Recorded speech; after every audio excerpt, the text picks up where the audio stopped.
Hey guys, happy Sunday. So today Katerina and I had a fun day planned, and I figured what a perfect day to put the A7 IV, my new camera, through its paces.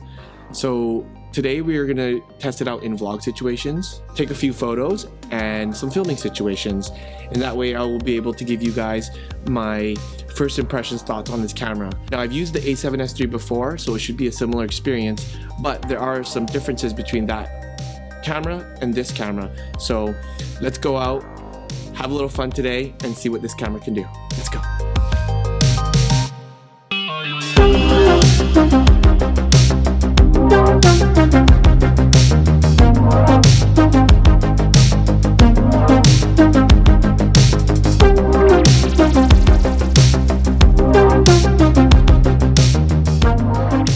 All right, so we are at a pretty special location right now, and I thought it'd be a good place to test out the camera. We are at Tempelhof Field, which used to be the famous Tempelhof Airport, and right after the war it was a subject of controversy because when the Russian side decided to isolate the rest of Berlin out, the only way to get supplies into the people living within the walls was with this airport. And there was always a fight for control of this airport, because if you had this airport you could really utilize it to get all the supplies in. And that's just a quick rundown. I mean, there's so much more history behind it, but today it is just an open park. They've kept the runways, and now people just use it to bike, to walk in the summer, to picnic, fly kites. You can do kiteboarding here, and there's actually a designated area for barbecuing. So right now I can already tell you that using this camera is so much better than using the A7 III, because you can see yourself with the screen. It reminds me of the A7S III and vlogging with that. And right away, bonus, the screen is amazing. I will say though, in some situations, because I have been using the A7 III, the tilt-up screen is better for just taking hip style photos, whereas with this one you always have to flip the screen out, and it sometimes gets in the way and is a little bit annoying. But that's one minor downside of this, but so many more upsides to having this screen, because I can actually see that we're in focus and everything's good. The color looks nice. But we're just gonna walk around here a little bit, and then we're gonna head off to our next spot, which is gonna be really amazing. And that's where I'll test out some photos and some more cinematic filming. All right? Okay, we'll see you over there.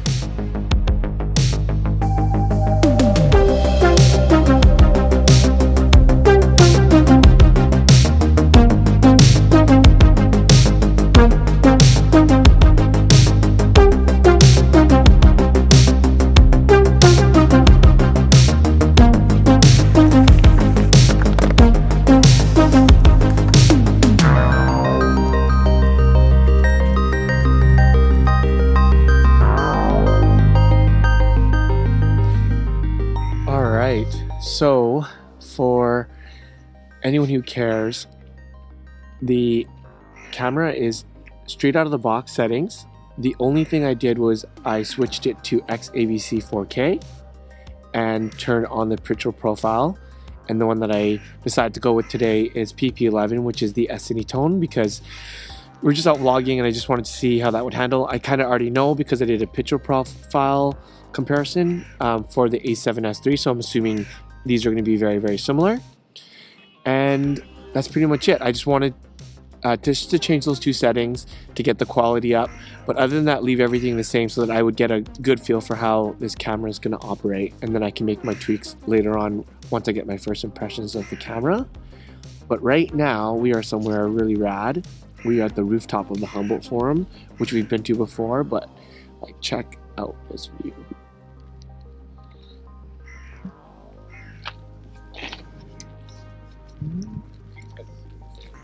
Now, we've been here obviously a few times and we've talked about it, but we really wanted to get up high today to show some height, get some depth, and to have opportunity to shoot some cool, interesting photos, and to really kind of show off this camera a little bit.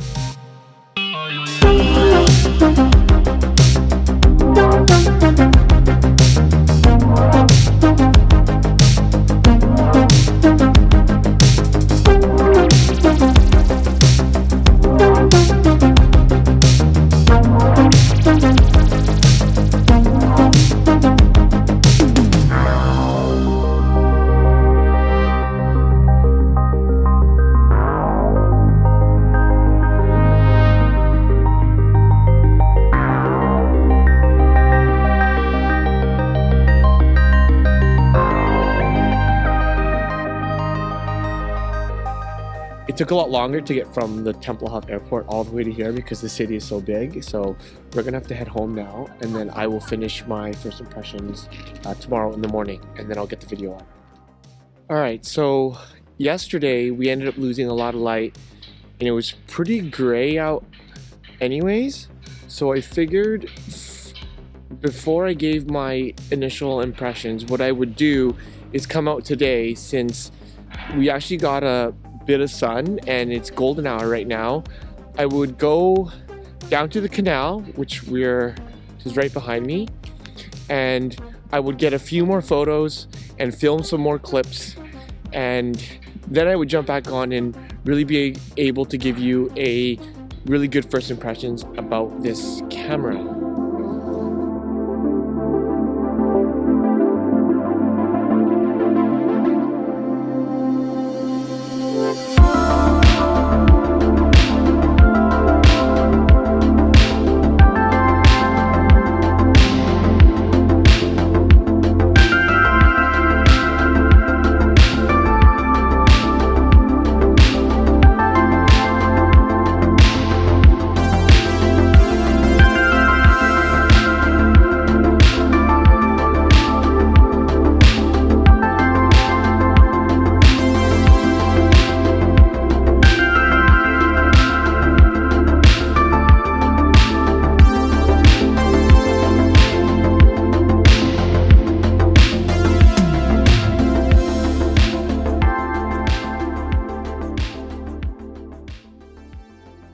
All right, so we're back, and I guess I will round up and give you my initial thoughts about the A7 IV.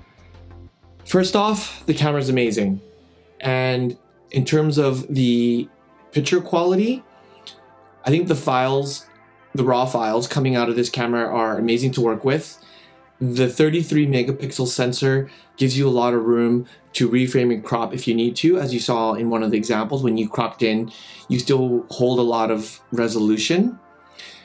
Is it better than the picture quality from the A7S III? I'm not 100% sure, because the A7S III still put out amazing photos. So I would like to make a video where I go out and shoot with the A7 IV and the A7 III, and then we can see for ourselves, if you're a photographer, which camera would work for you. Because if you're mainly shooting photos and the picture quality out of the A7 III works for you, that's great. You're going to save a lot of money right now. I'm sure there's going to be a lot of A7 IIIs going up for pre-owned, so that would be great. But in terms of video, this thing's just on a whole different level. It's so much more in line with all the cameras that Sony's been putting out recently, like the A7S III. The 10-bit footage, as I mentioned before, just has way better colors and is so much easier to work with. What I didn't mention earlier, even though I said that I raised the quality to 4K, I forgot to mention that I had also put up the bitrate to 10-bit 422 in the color space. What I do like about this camera is there's so many more codecs that you can choose from versus the A7 III. And so working with the files, I noticed right away the colors were better, and they gave me a lot more latitude if I needed it. Even though for this video, I only did slight exposure setting changes, but I have worked with the A7S III files in the 10-bit 422, and I know that you can push and pull the colors if you need to and try to get the image to look the way you want it to look without it breaking apart. Now for the body, it's interesting because some people might think that this body is too big, but once you start to get to use it, you'll realize that this body is a lot better. This generation of body, the A7S III has it, the A1 has it with some minor tweaks, but this one, again, did another tweak. I love that they added this quick dial here where you can pick between photo, video, and S&Q quickly. I knew that I would like it, but I actually love it. I love that you could just quickly toggle between photo and video very quickly, and you can even do it when the camera is right up to your eye. So you don't have to, sometimes when you're a hybrid shooter, you're shooting photos and you see something and you want to quickly do video. With the old cameras, you have to pull down, push that button on top, switch the dial, get back up. Whereas in this one, you could just quickly do this, and it's just muscle memory. and it took a little bit of getting used to, but as soon as I got used to it, I just knew I could switch between them quickly if I needed to, if my eye was up to the EVF. As I mentioned, this is sort of controversial for some people. I do notice that sometimes when you're taking a quick photo, you just want to flip up the screen. That's no longer an option. You have to actually make the effort to go like that, take your photo. But for vertical photos, it's amazing, as we talked about before.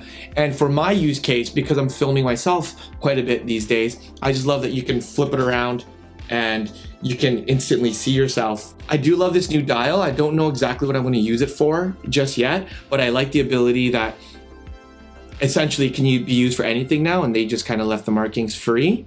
The preset options are amazing, because in the previous cameras you only had 2, and then moving into the newer generation they give you 3 spots, but those 3 spots were set to either video and photo or whatever that might be. But essentially with this, because of this other quick jog dial, you have 6 preset options, 3 for video, 3 for photo.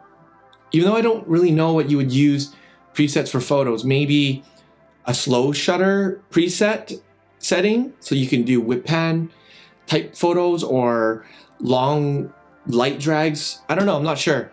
But if you have any ideas of what preset settings might be cool to have for photography, let me know below. For video, I always set it as 24p, 60p, and 120p. Now, having said that, the 60p crop on this is there, it's significant, but depending on how you use it, I mean, it's not a big deal to me. Sometimes, as a lot of people mention, I like having that extra reach. I did notice that in the sequence with the Futurum, I wanted to shoot at full wide on the 20mm G, and I wanted to shoot that in slow motion at 60p 4K, but as soon as I switched it in, it just punched in too much that I wasn't able to do that. So I just kept it at 24p, used the active stabilization, and then just slowly pushed in. Now, speaking of the active stabilization, the video was pretty much set to active the entire time, and the video was shot handheld the entire time. I didn't use a gimbal or anything else. I just strictly used the camera. And you can see in that quick test we did at Tempelhof Field that the active stabilization makes a huge difference. So I'll definitely be keeping it mainly in that. And if I'm using the standard stabilization, I'll be using it for something where I'm not moving around too much, or if the camera is being put onto a gimbal. Now, I talked about sort of all the good things about it. There are a few downsides to this camera, and having used the A7S III for a long time as well, I can tell that they cut some corners in certain areas. Now, the EVF is a downgrade for sure, but when you switch it to the high frame rate, you can barely tell. The screen on the back here, I believe, is the same as the A7S III. I'm not 100% sure, but the 1.4 million dots versus the A7 III 1 million dots does make a significant difference. And the biggest reason is because they changed the font on this, even from the A7S III. It's much cleaner. The font just looks more crisp, and the lettering is not as thick, I believe. I don't know, it's just a cleaner font, and it just looks really nice, and it works really well. All the settings work good, the tap works great, and yeah, really easy to maneuver. There's just so many settings on this thing. So if you're coming from a different camera system, you're gonna be confused no matter what. It even took me a little bit just to get used to that menu setting, again, going back to the old one. Now, the one part where I feel like they kind of saved money on, or cheaped out, however you look at it, is these doors. They're the same style doors as the A7S III, but for some reason, the plastic feels like not as tough, not as strong. I don't know, I think the plastic on the A7S III is like stiffer or thicker or stronger, and I believe that there's a weather seal on the A7S III, like a little rubber gasket of some sort, I think. I haven't had the camera in a little while, so I can't tell. But here, it doesn't, the doors don't feel the same, and I don't feel that gasket there. If anyone who still has the A7S III, let me know. Is there a little rubber gasket around these little doors on the A7S III, or am I remembering something that isn't there? But yeah, these doors definitely is where they save some of the money. The EVF is where they save some of the money. One improvement they did was they put a notch here where the A7 III doesn't have it. It makes it much easier to get the screen to flip out. Whereas with the A7S III, you have to like fiddle with it exactly. But here, like, there's no way you're gonna miss it no matter how you grab it. It's just gonna come out, it twists, it feels good. The hinge feels really nice. But that is pretty much it. Overall, well, there you go. I'm back on the A7 IV because not having the flip out screen failed me. The memory card ran out while I was filming on the A7 III and it just cut out while I was about to do my outro. But what I was saying was, that's pretty much it for this video. I hope that this first impressions of the A7 IV was helpful to you. I know it was a little bit longer than normal, but there was just a lot of information there at the end that I wanted to get through. So thank you very much for watching. More videos to come on this camera as well as just life in Berlin in general. So please consider subscribing and we'll see you in the next one. Bye.